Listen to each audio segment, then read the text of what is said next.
नमस्कार। India debate में आप सबका स्वागत है। मैं हूं आशुतोष पाठक।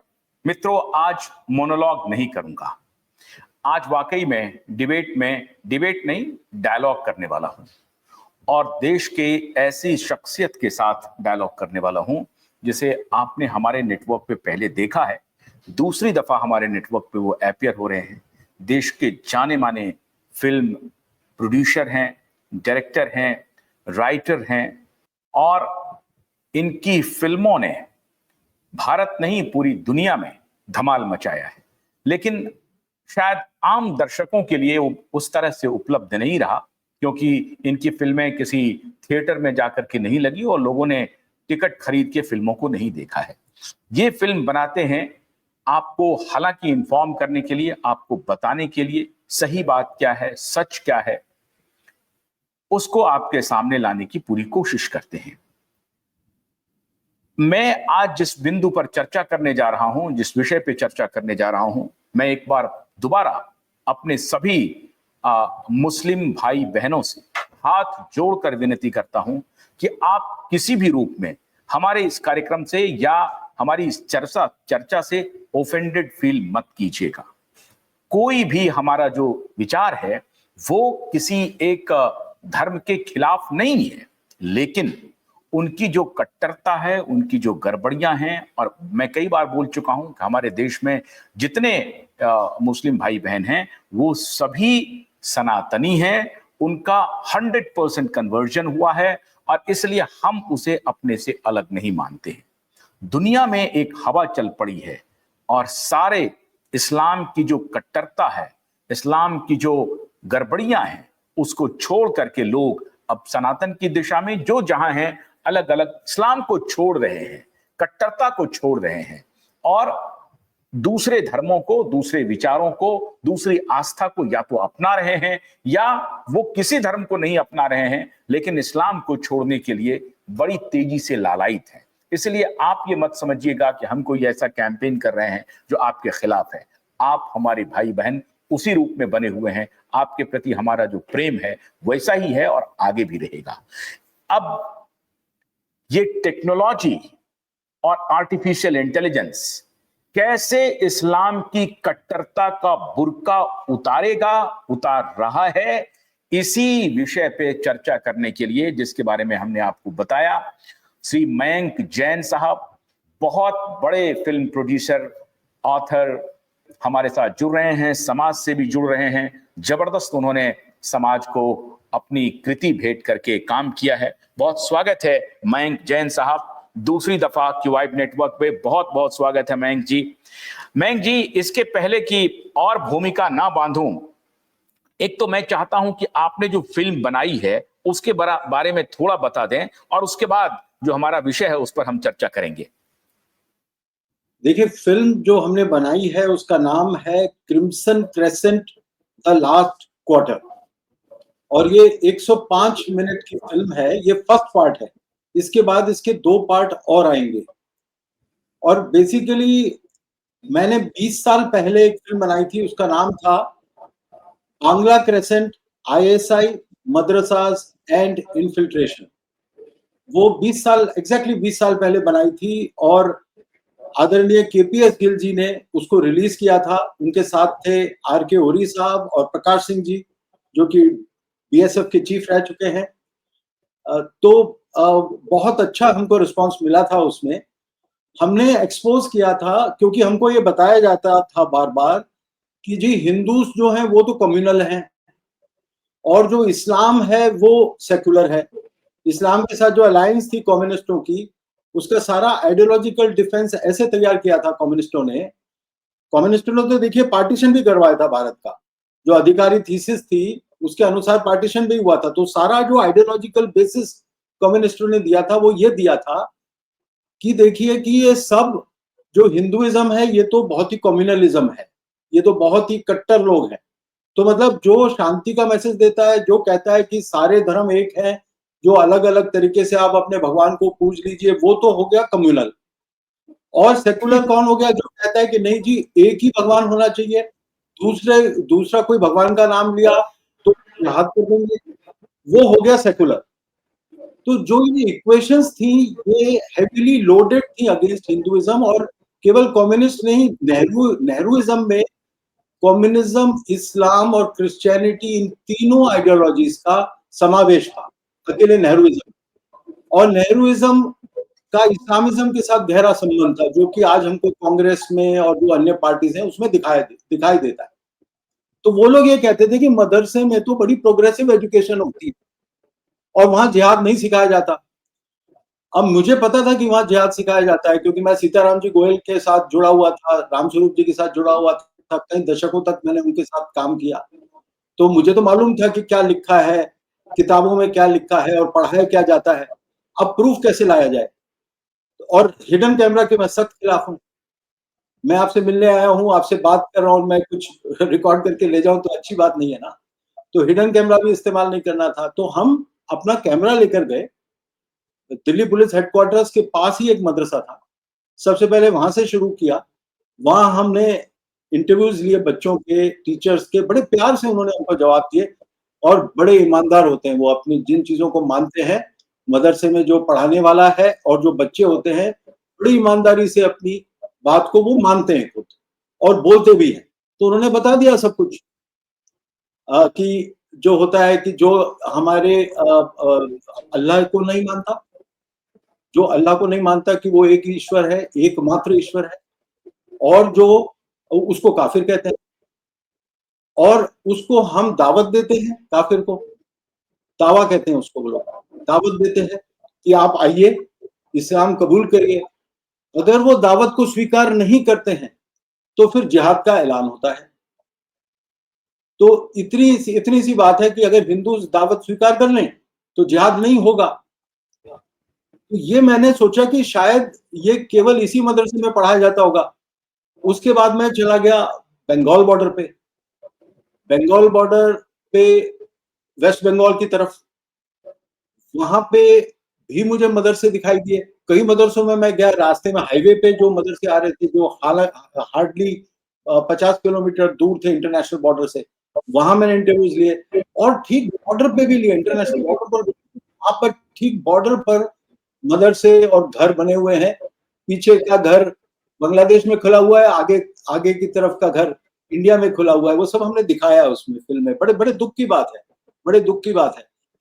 और उससे ज्यादा बड़े दुख की बात यह है कि जो हमने दिखाया था कि इन्फिल्ट्रेशन हो रहा है असम में, बंगाल में और बाकी भारत में, तो उस वक्त जो फिगर्स थी task force on border management की, जो फिगर्स थी अबाउट 2 करोड़ की, वो फिगर अभी तक अपडेट नहीं हुई है। और दूसरा जो है, कोई बहुत बड़ी मुहिम अभी तक छिड़ नहीं पाई है बांग्लादेशी इन्फिल्ट्रेटर्स को निकालने की। तो बड़े दुख के साथ मुझे कहना पड़ता है कि मेरी जो 20 साल पुरानी वाली फिल्म है वो भी आज उतनी ही वैलिड है जितनी आज वाली है, क्योंकि ना तो आप मयंक जी, जब आप दिल्ली के मदरसे से निकले और बंगाल और बांग्लादेश के बॉर्डर वाले मदरसे को भी देखा, हाईवेज के आसपास जो मदरसे थे वहां भी गए, तो कई राज्य होते हुए आप गए, मतलब उत्तर प्रदेश में भी गए होंगे, बिहार को भी आपने क्रॉस किया होगा। तो सारे मदरसे में जो पढ़ाई का ट्रेंड था वो एक समान था कि हम दावत देते हैं, आप आइए, इस्लाम कबूल कीजिए, और जैसे ही वो दावत हमारा स्वीकार करता है तो फिर उसके खिलाफ ये जिहाद शुरू हो जाता है? देखिए, इसमें कोई भी कोई दो राय नहीं है, क्योंकि मदरसे का सिलेबस वही है। इस बार हमने जो नई फिल्म बनाई है क्रिम्सन क्रेसेंट, उसमें देवेंद्र मित्तल जी ने जिस तरह से सिलेबस निकाल कर, बहुत अध्ययन करके उन्होंने एक पुस्तक लिखी थी, उस पुस्तक में सिलेबस है मदरसों का, और दारुल उलूम की पुस्तकों में भी, दारुल उलूम देवबंद की पुस्तकों में भी सिलेबस है। वो सारी पुस्तकें मेरे पास हैं, और वो कुरान के हिसाब से चलते हैं, हदीस के हिसाब से चलते हैं। तो इसलिए सिमिलैरिटी तो होगी, चाहे आप सीरिया का मदरसा देख लें, चाहे आप पाकिस्तान का देख लें, चाहे भारत का देख लें। अब जो पाकिस्तान के मदरसे हैं उसमें देवबंद का सिलेबस है, बहुत सारे मदरसे, जिसमें से बड़े बड़े तालिबान के लोग पैदा हुए हैं, और अंतरराष्ट्रीय आतंकवाद का एक सबसे बड़ा सेंटर जो पाकिस्तान में है, तो वहां देवबंदी मदरसे ही हैं अधिकांश रूप से। तो तो इसलिए जो है वो हम यूपी में भी गए, देवबंद के अंदर गए, तो देवबंद में तो देखिए जिस तरह के फतवे निकल रहे हैं, आपको पता ही है, गजवाए हिंद। वो कह रहे हैं कि जब उनसे सवाल पूछा गया कि गजवाए हिंद के बारे में आपका क्या कहना है, तो बोले हाँ गजवाए हिंद तो होगा ही, इसका मतलब भारत को फतह करने वाला आएगा और भारत पे कब्जा कर लेगा। ये उनकी चाहत है, यही जिन्ना की चाहत थी, यही यही जो इस्लामिक थियोलॉजियंस हैं उनकी चाहत है। तो इसलिए मुझे कोई अंतर नहीं दिखाई देता, ये एक उम्मा है, ये एक पूरा एक ही सब है, ब्रदरहुड है। तो उस ब्रदरहुड का केवल फिजिकल ब्रदरहुड नहीं है, आइडियोलॉजिकल वो ब्रदरहुड है उनका पूरा, और उनकी विचारधारा एक ही है और वो कमिटेड है उसके प्रति। यूएस में भी जो मदरसा है वहां भी ऐसे ही होता है। मयंक जी, आपने दो इंपॉर्टेंट बात कही। एक तो कम्युनिस्टों का इस्लामिस्टों के साथ कोलैबोरेशन, वो सिर्फ भारत में नहीं पूरी दुनिया में इस्लाम को एक लिबरल धर्म के रूप में प्रचारित करने में एक आइडियोलॉजिकल इंटेलेक्चुअल बैकअप दिया, कवरिंग दिया, आप ये कह रहे हैं। और दूसरा फिर भारत में वो नेहरूइज्म के रूप में तब्दील कर दिया। तो कम्युनिज्म, नेहरूइज्म और इस्लामिज्म, इसका कोलैबोरेशन कहां आप देखते हैं? या कम्युनिस्टों को सच्चाई नहीं मालूम है, खासतौर से भारत के कम्युनिस्टों में? अगर मैं आपको पिन पॉइंटेड कहूं कि जवाहरलाल नेहरू विश्वविद्यालय को तथाकथित रूप से कहा जाता है कि कम्युनिस्टों का वो गढ़ है। लोग कहते हैं मजाक में कि अभी भी वहां के स्टूडेंट्स को अगर आप पूछे तो बोलिए कि मेरे से 5 सांसद ले लो, लेकिन यूनिवर्सिटी मुझे रहने दो, यूनिवर्सिटी मेरे पास रहने दो, क्योंकि उनका एजेंडा है कि हमारा जो टॉक्सिन है वो हम भरते रहेंगे यहाँ के स्टूडेंट में। तो क्या वहां उस कैंपस में मदरसे की या इस्लाम की ये जो डार्क साइड है उसके बारे में लोगों को मालूम नहीं है, या सब कुछ जान करके उनके एजेंडे में वो फिट नहीं कर रहा है इसलिए वो इसको इग्नोर कर रहे हैं? देखिए, जो सबसे पहली कम्युनिस्ट पार्टी जिसने बनाई थी आउटसाइड रशिया, उसका नाम था एमएन रॉय। और एमएन रॉय ने जो किताब लिखी थी इस्लाम के ऊपर, उसमें लिखा था कि जो इस्लाम जिस तरह से टेक ओवर किया इसने वर्ल्ड को, जिस तरह से इस्लाम ने टेक ओवर किया और जितनी तेजी से इस्लाम बढ़ा, that was the miracles of all miracles. और उन्होंने बताया कि जो हिंदू थे वो खड़े थे बॉर्डर पे, और प्रोलिटेरियट जो हिंदू समाज का था वो बॉर्डर पे खड़ा हुआ था और कह रहा था कि हमको बचाओ from the reactionary elements of Hinduism. तो ये जो थियोरी थी कि जो प्रोलिटेरियट समाज था हमारा, वो प्रोलिटेरियट समाज को इस्लाम ने इमेंसिपेट करके उनको प्रोग्रेसिव बना दिया। ये कम्युनिस्टों का थियोरी है जो कि एकदम गलत है, और जो प्रूव हो जाता है जो इबेटसन की पंजाब कास्ट की सर्वे है उसके अंदर 99% of the Charmakars have never converted to Islam. जो अधिकांश जो कन्वर्टेड पाकिस्तान में है वो सब अपर कास्ट के लोगों को कन्वर्ट किया गया था। और आज भी जो है हमारे बेचारे वाल्मीकि समाज के लोग हैं, इतने प्रताड़ित हुए, इतने परेशान हुए, क्योंकि उनको बंदी बना लिया गया था। जब युद्ध हुए थे तो उनको बंदी बना लिया गया था और जबरन उनसे मैला उठाने का काम करवाया गया था। भारतवर्ष में मैला उठाने का काम नहीं होता था, क्योंकि जो मलमूत्र का त्याग था वो झाड़ी की ओट में गड्ढा करने के बाद तब किया जाता था। और जब इस्लाम यहाँ पर आया तो अपनी जो पर्दा प्रथा थी उसके अनुसार वो लोग बाहर नहीं जा सकते थे मलमूत्र के लिए, तो इसलिए घर के अंदर पहली बार ये बना, बाथरूम बना, और उसको उठाने के लिए जो प्रिजनर्स ऑफ वॉर थे उनको इस्तेमाल किया गया। और आज इसका मतलब हमारे यहाँ मलमूत्र उठाने वाले पहले नहीं थे। बिल्कुल नहीं थे। ये जो इस्लामिक इन्वेजन, ये मुगल इन्वेजन जो हुआ है उसके बाद ये आया है। तो वो जो कम्युनिटी है वो हमारे यहाँ दलित है ही नहीं, इन्होंने उसको बनाया गया, उनके साथ जुल्म किया गया। और मैं बचपन से ऐसा मानता था, जब मैं देखता था किसी को सीवर होल में जाते हुए तो मुझे बहुत कष्ट होता था। अब कम से कम टेक्नोलॉजीज आ गई हैं जब जो कोई टेक्नोलॉजी के माध्यम से, मशीनों के माध्यम से वो हो जाएगा, तो जो साइंस का डेवलपमेंट है उससे इन लोगों को मुक्ति मिले, ऐसी मैं प्रार्थना करता हूं। सभी लोग टेक्नोलॉजी को अपनाएं जिससे कि किसी इंसान के हाथ उन चीजों में ना जाए, किसी इंसान को उसमें नहीं जाना पड़े। ये हमारा भी फर्ज है करने के लिए। तो अब ये नेक्स्ट मैं स्टेज आ गई है, लेकिन ये जो मैं हुआ था पहले, वो सारा हम्म, का सारा मध्यकालीन भारत में हुआ था, और वो हुआ था इस्लामिक आक्रांताओं के द्वारा। और जो लोग युद्ध में बंदी बना लिए गए थे, उनसे मैला ढोने का काम करवाया। ये बड़े बड़े डिटेल में राजेंद्र सिंह जी ने लिखा है। राजेंद्र सिंह जी जिनकी पुस्तक है सिख इतिहास में श्री राम जन्मभूमि, और उनकी गवाही के आधार पे बहुत बड़े पैमाने पर हम ये राम जन्मभूमि का केस जीते। वो इतने बड़े इंटेलेक्चुअल थे। मुझे बताया था जो लेकिन लोग राजेंद्र लड़ रहे सिंह को थे, तो कोई विश्व जानता नहीं। केस को लड़ राजेंद्र रहे सिंह थे, को तो कोई जानता उसको नहीं, रोमिला थापर को सब जानता है। वो एकदम धरती से जुड़े हुए व्यक्ति, शास्त्रों के ज्ञाता, शास्त्रज्ञ, उच्च कोटि के संस्कृतज्ञ, गुरुवाणी के ज्ञाता, इतने बड़े विद्वान। अब जो है, एक दिन जब लोग उनकी किताबों को पढ़ेंगे राजेंद्र सिंह जी की, और कितनी विपरीत आर्थिक स्थितियों में वो रहे हैं। उनकी उनकी फैक्ट्री थी छोटी सी, उसको वो चलाना चाहते थे, लेकिन मन उनका किताबों में था। तो ऐसे लोगों ने अपना पूरा जीवन लगाया। तो वो रोमिला थापर को तो पूरा स्टेटस मिल गया, बड़े बड़े फाउंडेशंस हैं पीछे इंटरनेशनल, जो उनकी फंडिंग होती है, उनके प्राइज की टेक्निक्स होती है, बड़े बड़े प्राइज दिए जाते हैं, बड़े बड़े अखबारों में छपता है, द इकोनॉमिस्ट में छपता है। तो ये तो सारे एक क्रिएट करने के लिए एक इंडिविजुअल को बहुत बड़ी पीआर एक्सरसाइजेज होती है। जो जेन्युइन लोग हैं उनका क्या पता चलता है? कुछ नहीं पता चलता।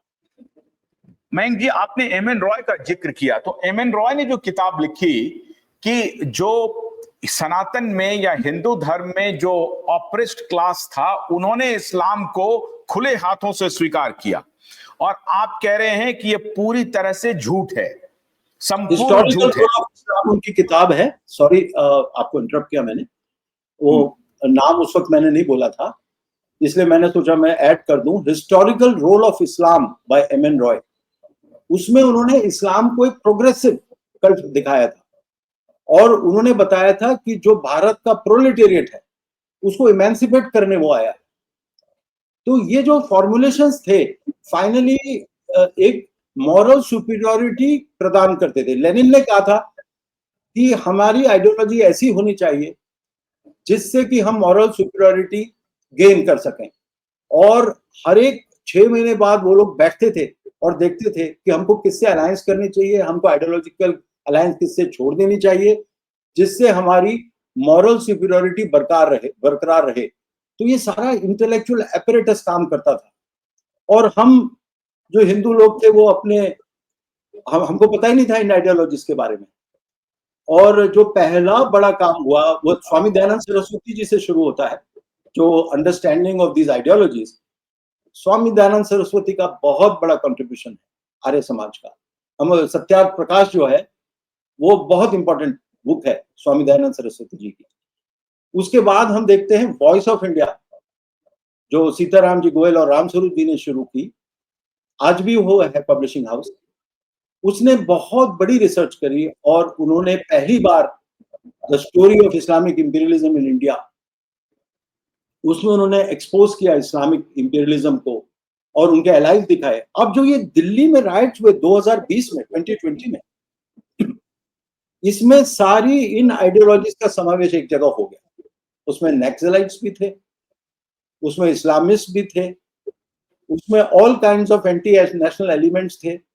और उन्होंने एक एक्सपेरिमेंट करके दिखाया। और ये जो हम लोग हमेशा से देखते हैं कि जो फोर्ड फाउंडेशन है और जो एपरेटस आम आदमी पार्टी का जो हमने एक्सपोज किया था कलर रेवोल्यूशन से जिसका संबंध था, तो ये एक झलकी 2020 में इन्होंने दिखाई थी। एक एक्सपेरिमेंट पायलट प्रोजेक्ट था।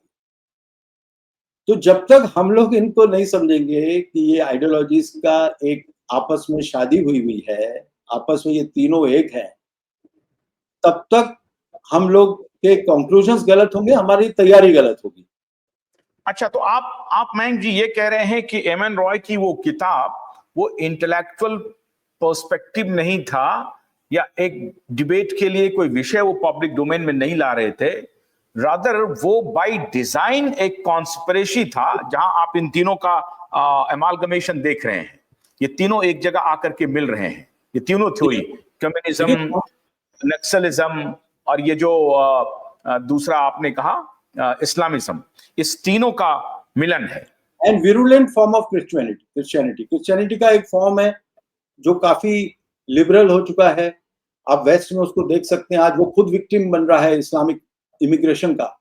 लेकिन एक दूसरा है जो कि नियोगी कमेटी रिपोर्ट में जिसका जिक्र आया है, जिसमें एनालिसिस हुई है कि वो कैसे भोले भाले जो लोग हैं उनको कन्वर्ट करता है क्रिश्चियनिटी में, कैसे उनको बेवकूफ बनाता है, कैसे झूठ बोलता है। तो वो वाला जो क्रिश्चियनिटी है, जो डार्क एजेस वाला क्रिश्चियनिटी है, वो वेस्टर्न वर्ल्ड ने थर्ड वर्ल्ड को एक्सपोर्ट करने के लिए रखा हुआ है। जैसे जो जंक चीजें होती है ना वहां पे, वो जंक वो खुद नहीं खाते, वो भारत में एक्सपोर्ट कर देते हैं।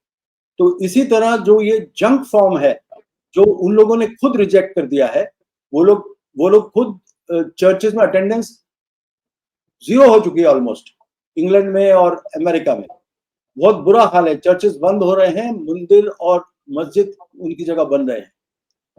तो उन्होंने वो वाली जो क्रिश्चियनिटी जो यहाँ भेजी हुई है, उसका भी अलायंस है इसके साथ, जिनका अभी अभी थोड़ा असर कम हुआ है मीडिया में, जब से बीजेपी की सरकार है वो भी है जी। वो क्रिश्चियनिटी भी भारत में काम कर रहा है, हालांकि उसका असर कम, आप ये कह रहे हैं। हाँ, नहीं, उसको हमें समझना पड़ेगा कि जो विरुलेंट फॉर्म ऑफ क्रिश्चियनिटी जो बच गया था डार्क एजेस वाला, वो भारत में आया हुआ है और ट्राइबल एरियाज में भोले भाले ट्राइबल्स को कन्वर्ट कर रहा है। जो मॉडर्न क्रिश्चियनिटी है, जो रैशनलिस्ट हो चुका है, जो यूरोप में खुद विक्टिम बन रहा है इस्लामिक एग्रेशन का, वो वाला क्रिश्चियनिटी भारत में नहीं है। और मैं तो चाहूंगा कि वो वाला क्रिश्चियनिटी अपने पैरों पे खड़ा हुआ और अपने को बचाए, जो यूरोप की हालत हो रही। अच्छा, मयंक जी, अब आते हैं मूल सवाल पे, अभी तक तो हम आए ही नहीं।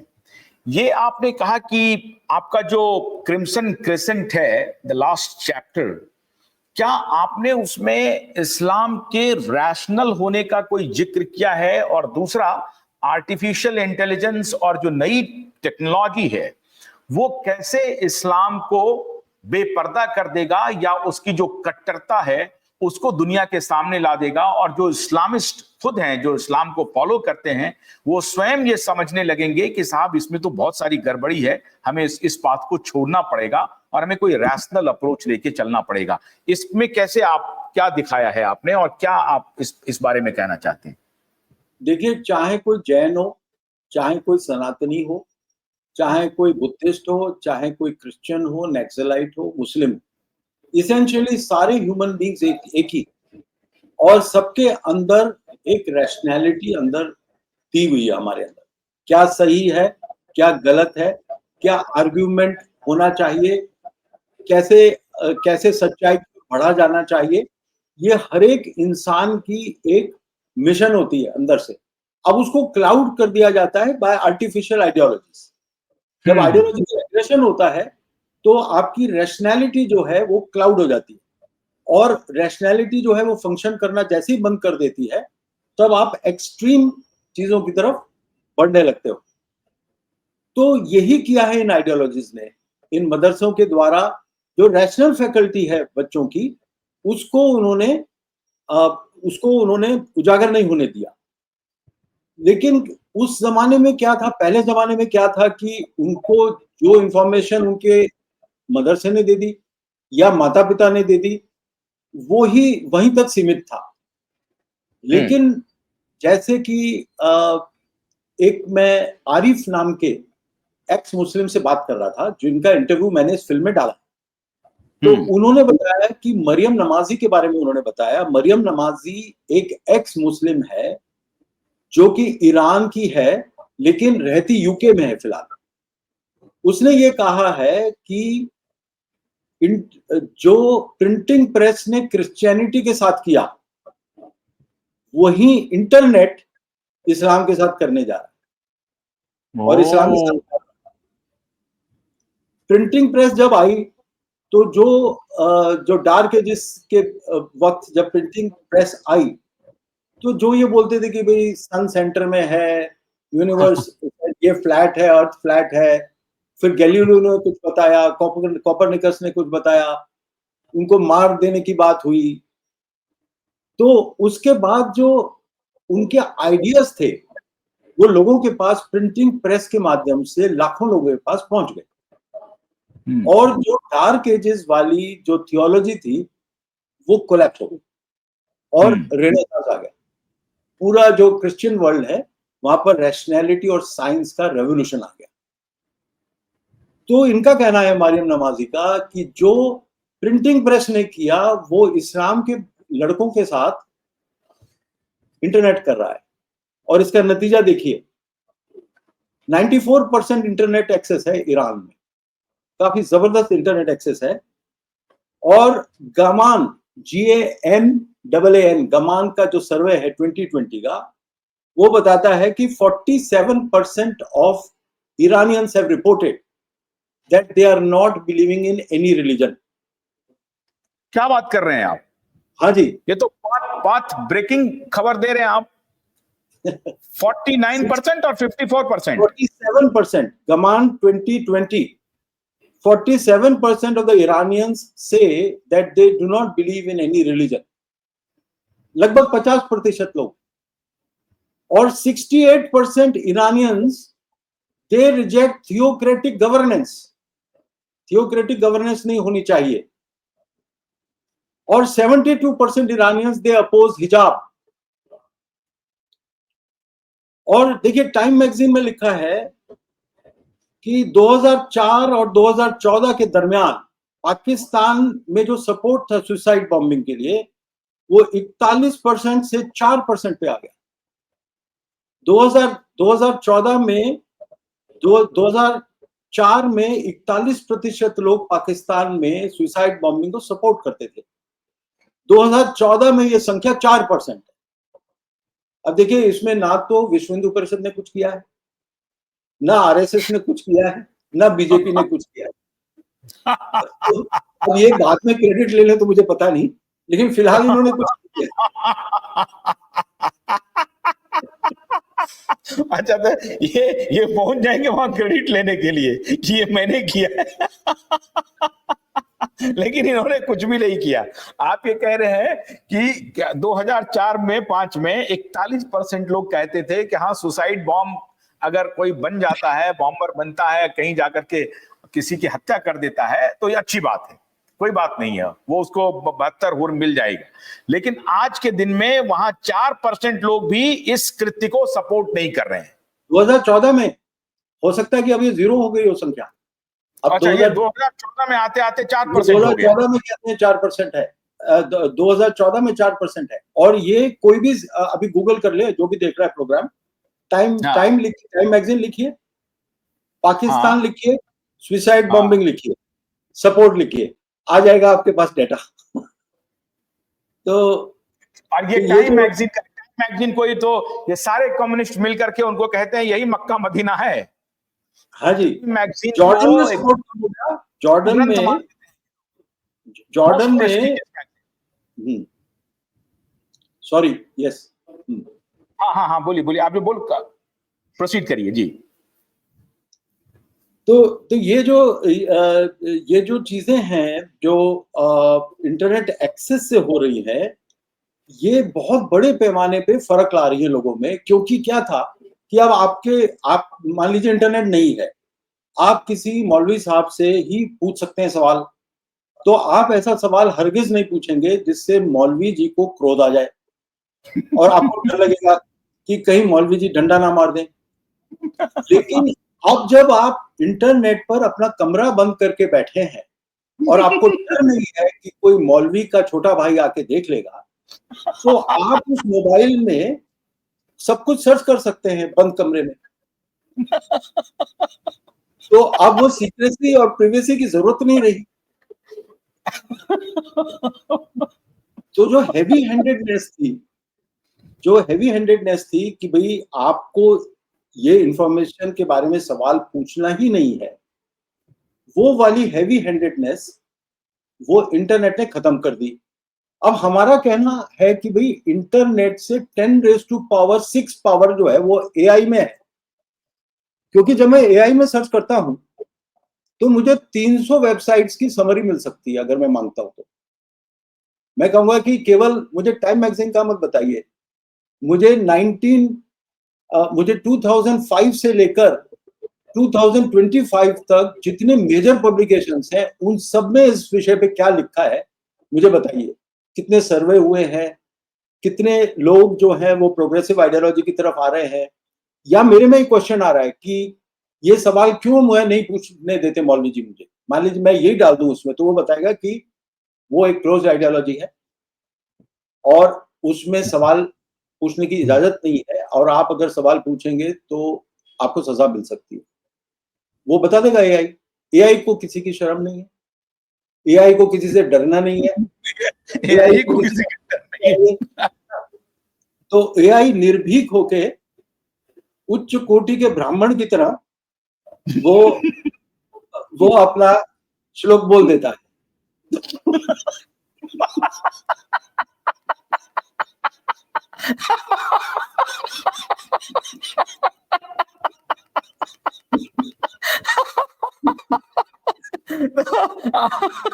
तो उसमें उसमें जो है कोई कंफ्यूजन नहीं रहेगा। हाँ जी, तो ये एआई जो देखिए सच्चाई खुलनी चाहिए। मान लीजिए मैं कुछ गलत कर रहा हूँ, मेरे धर्म में कोई गलत बात है, तो वो खुलनी चाहिए।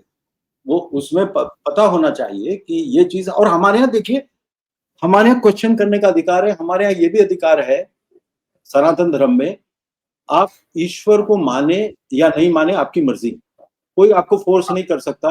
मान लीजिए मैं कह दूं कि मैं एथिस्ट हूं, तो मुझे कोई मार नहीं डालेगा हिंदू धर्म के अंतर्गत, और मुझे कोई मंदिर में जाने से रोकेगा भी नहीं।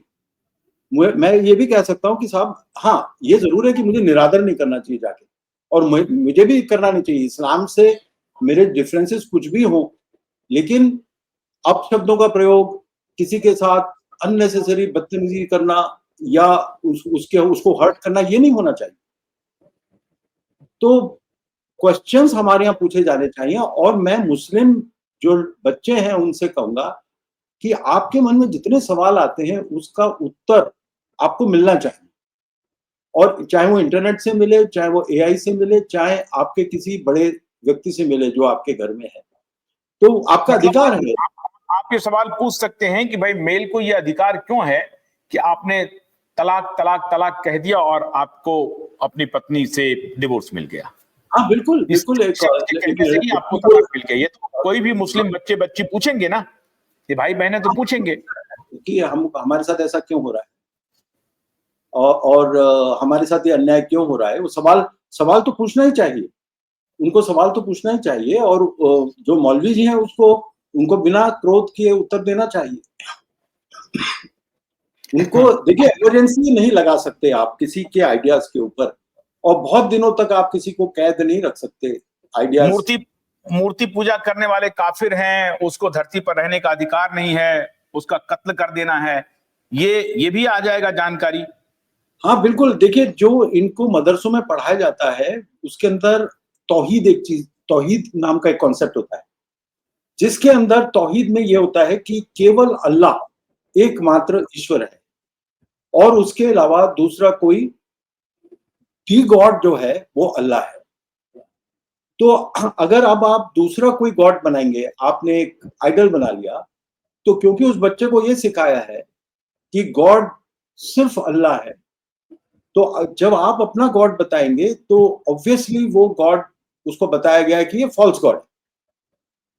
तो इसलिए जो है मार्च 2001 में बामियान स्टैचू उड़ा दिया गया बॉम्ब से, जो शांति का प्रतीक है। और यहाँ के कम्युनिस्ट कहते हैं कि बुद्धिज्म और इस्लाम का अलायंस है, और लगातार डॉक्टर अंबेडकर ने लिखा है कि किस तरह से बुद्धिस्ट पर अटैक हुए, डॉक्टर अंबेडकर ने लिखा है। वो सब हमारी फिल्म के अंदर है कि वो बताते हैं कि जो ये बुत परस्ती है, जो बुत परस्ती मतलब आप जो पूजा करते हैं आइडल्स की, वो एक डेरोगेटरी टर्म है इस्लाम में, बुत परस्ती। वो बुत शब्द जो है वो बुद्ध से आया है। तो ये सारा दिन भगवान बुद्ध के लिए बड़ी स्ट्रांग लैंग्वेज का प्रयोग करते हैं, और कम्युनिस्ट कहते हैं कि इनकी बुद्धिज्म के साथ अलायंस है, और हम लोग इसका जवाब नहीं देते, हम लोग एक्सेप्ट कर लेते हैं। हम लोग हो गए रिग्रेसिव लोग और बुद्धिज्म हो गया प्रोग्रेसिव, जबकि बुद्धिज्म, सनातन धर्म और जैनिज्म थोड़ा बहुत फर्क है, तीनों में सब सेम है। उसमें हमारे यहाँ देखिए तीनों में एक बात बड़ी कॉमन है कि धर्म के जो 10 लक्षण हैं उनको फॉलो करना ज्यादा जरूरी है। सच बोलना, चोरी नहीं करना, किसी को किसी की प्रॉपर्टी को नहीं छीनना, लूटना नहीं है। तो ऐसे 10 जो हैं, सत्य, अहिंसा, धृति, धैर्य, क्षमा, है ना, ये है 10 लक्षण। वो कहीं पे उसमें पूजा पद्धति का वर्णन संयम, नहीं। शौच, मिंद्र, निग्रह, धीर, हाँ, विद्या, सत्यम, क्रोधो इति दशकम धर्म लक्षणम। अब आपने मुझे कहा तो मैंने पढ़ दिया। बहुत बढ़िया। अक्रोध है ना, अक्रोध, हाँ, हाँ हाँ। क्रोध नहीं करना। तो ये जो सारी चीजें हैं, धर्म के जो 10 लक्षण है, उसमें पूजा पद्धति का वर्णन कहीं नहीं, ईश्वर को मानने का वर्णन भी कहीं नहीं है।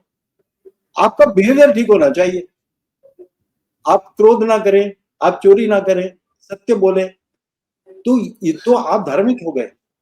अच्छा, क्या ऐसा हो सकता है मयंक जी की जैसे इस्लाम निराकार ब्रह्म की, वो पैगंबर या उसमें कोई साकार या कोई बुत परस्ती जिसको आप कहते हैं, किसी बुत की या किसी फोटो की, किसी तस्वीर की अवधारणा नहीं है, और वो कहते हैं कि वो दिखाई भी पड़ता है, नहीं भी दिखाई पड़ता है, दोनों है। तो एक जगह आकर के आपको नहीं लगता है कि सनातन भी इसी भाव में चलता है, और शायद क्रिश्चियनिटी भी एक इसी भाव में चलता है? देखिए, आप माने ईश्वर को किसी भी फॉर्म में, आप उसको फॉर्मलेस माने, आप अनडिफाइनेबल माने, हमारी औकात ही नहीं है समझने की कि वो कितनी बड़ी चीज है, या हम उसको आइडल माने। आप छोड़ दीजिए ना उस पे जो जिसको मान रहा है। ये आप मत कहिए। हमारा सिर्फ ये रिक्वेस्ट है कि जो मान रहा है उसको छोड़ दीजिए। हाँ, छोड़ आप दीजिए। उसको मत कहिए कि मैं बताऊंगा जी कि आप गलत कर रहे हैं, और आप अगर नहीं माने तो सबसे पहले तो मैं आपकी मूर्ति तोड़ूंगा और उसके बाद आपको मारूंगा। उसके बाद तो गर्दन काटूंगा। ये जो सारी आइडियोलॉजी है सेल्फ राइटियसनेस की और वायलेंस की, ये रैशनल नहीं है। ये जो है, ये बड़ी घातक और बहुत वायलेंट आइडियोलॉजी है, जिसका निवारण होना चाहिए। नहीं तो असंख्य लोग मारे जाएंगे, जिसमें मुस्लिम्स का भी होगा, क्योंकि मुस्लिम जब अटैक करेंगे तो उन पर दूसरे लोग अटैक करेंगे, तो सभी लोगों के ऊपर क्षति पहुंचेगी। तो शांति का मार्ग यह है। मयंक जी, आपने सऊदी अरब का जिक्र किया कि वो कैसे रैशनल हो रहा है, प्रोग्रेसिव हो रहा है, और वहां से वहाबिज्म या कट्टरता खत्म हो रही है, और आज किस प्रकार से पूरा सऊदी फल फूल रहा है और समृद्ध बन रहा है। यहाँ तक कि दुबई देखिए कि पूरी दुनिया के लिए एक ऐसी जगह बन रही है जो दुनिया भर के निवेशक वहां जाकर के अपना कारोबार कर रहे हैं। सऊदी का क्या एग्जाम्पल आपने दिया है? कि आबू धाबी में, मतलब सऊदी से पहले मैं आबू धाबी की बात कर लूं। आबू धाबी जी। में आपने मोदी जी को देखा हुआ जाते हुए। मोदी जी ने कैसे वहां पर इनॉग्रेट किया, एक एक मंदिर बना, इतना खूबसूरत मंदिर, इतना ब्यूटीफुल टेम्पल, और उसमें हाँ। शेख लोग भी आपके साथ में देखे होंगे, वो भी मंदिर में आए हुए हैं और आदर पूर्वक मंदिर में घूम रहे हैं। और इतना शानदार उनकी मर्जी के बगैर तो बना नहीं होगा। आबू धाबी ने भी बनाया होगा, तो सऊदी अरेबिया की मर्जी के बगैर तो नहीं बना सकता। अगर सऊदी अरेबिया का क्राउन प्रिंस कह दे फोन करके कि ये क्या कर रहे हो भाई, तो वो बंद कर देता। तो सामने दिखाई दे रहा है कि जो चीज हम सोच नहीं सकते थे, वो चेंजेस इस्लामिक वर्ल्ड में आ रहे हैं, और जो क्राउन प्रिंस है वो इन चेंजेस को लीड कर रहे हैं। अब देखिए, जो वहाबिज्म है, जो कि बहुत ही कट्टर फॉर्म है इस्लाम का, उसकी फंडिंग जो है वो $100 बिलियन से ज्यादा कर चुके हैं सऊदी अरेबिया। और यहाँ पे जो मदरसे बनते हैं, जो मस्जिद बनते हैं, उनमें से एक बड़ी संख्या में फंडिंग जो है वो सऊदी अरेबिया से आती है। अब इन्होंने क्या किया कि इन्होंने एक नियोम नाम का एक प्रोजेक्ट बनाया, उसमें ये 1.5 ट्रिलियन डॉलर्स डाल चुके हैं। अब इनके पास पैसा ही नहीं है वहाबिज्म के लिए देने के लिए। अब इन्होंने अपना जो बिजनेस मॉडल है वो चेंज किया है, क्योंकि कुछ सालों के बाद तो अब पेट्रोल की जरूरत ही नहीं रहेगी, जिस तरह से टेक्नोलॉजीज नॉन फॉसिल ऑयल्स की आगे आ रही हैं, तो उसकी वजह से अब रहेगा ही नहीं। तो इसलिए उन्होंने आगे का जो बिजनेस सोचा है उसमें मॉडर्न बिजनेसेस सोचे हैं, और एक लाइन प्रोजेक्ट है, एक ही लाइन में वो बन रहा है, और उसमें दुनिया की टॉप मोस्ट टेक्नोलॉजी से, कंस्ट्रक्शन टेक्नोलॉजी से, डेजर्ट के अंदर एक ऐसा क्रिएशन हो रहा है जिसमें लेटेस्ट टेक्नोलॉजीज की कंपनीज वहां पे आ रही है। वो हाईली ऑडिटेड होती है, उसमें से पैसा निकाल के वहाबिज्म के लिए देना भी मुश्किल है। तो 95% प्रॉब्लम तो तभी खत्म हो जाएगी जब वहाबिज्म के लिए फंडिंग आनी सऊदी अरेबिया से बंद हो जाए। और दूसरा जो क्राउन प्रिंस ने किया है, मैं नहीं बोल रहा, जे स्मिथ कह रहे हैं, 95% of the hadith has been rejected by the crown prince।